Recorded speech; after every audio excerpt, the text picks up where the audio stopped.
jinsi tu nyumbani kwetu kuna sahani ambazo zimehifadhiwa, ambapo kama uko na kabati zimehifadhiwa kwenye kabati. Kama kuna kabati zimehifadhiwa kwenye box. Hadi zikaingizwa ndani ya kwa sababu ni za kazi rasmi. Hatuwezi tumika kwa kazi hizi. Na tena huwezi kutana na mtoto akitumia kukula.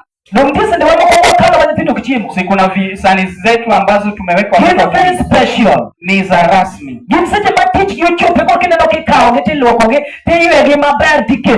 Ni speciali ambapo kama kazi zao zimefika zinatumika, alafu baadaye zinasafishwa vizuri. Na hata kama zinauzwa kwenye soko, zinauzwa kwa njia special. Na ya kazi hivi hivi kulikuwa na kitu inaitwa ingine na ingine.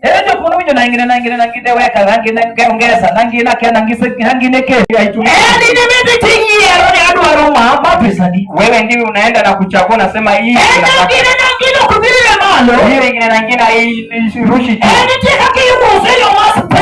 Kuna njia inayouzwa kwa sababu ni kazi iliyo rasmi. Lakini ile ya ingine na ingine ukipata kwenye nyumba utapata watoto wamebadilisha kuwa kama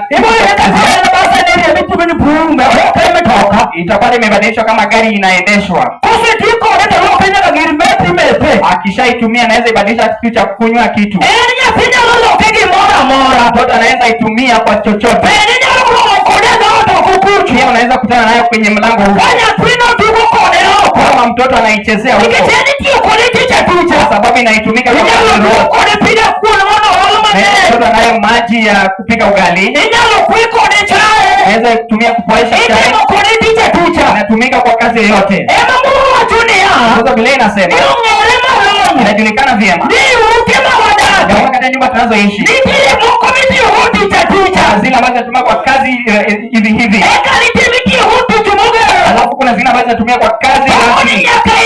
Anasema hata katika nyumba yake hapa kuna wale ambao wanatumika tu kwa kazi hivi. Kama wanataka wasengenyaji wanatumika. Kama wanataka wadanganyifu wanapatikana katika udanganyifu. Kama wanataka wanapatikana kwa kukosa. Wanatumika kwa kazi hivi hivi. Wengine wanatumika kwa kazi hivi hivi. Wewe wanaweza tumiwa hata kugawanya kanisa.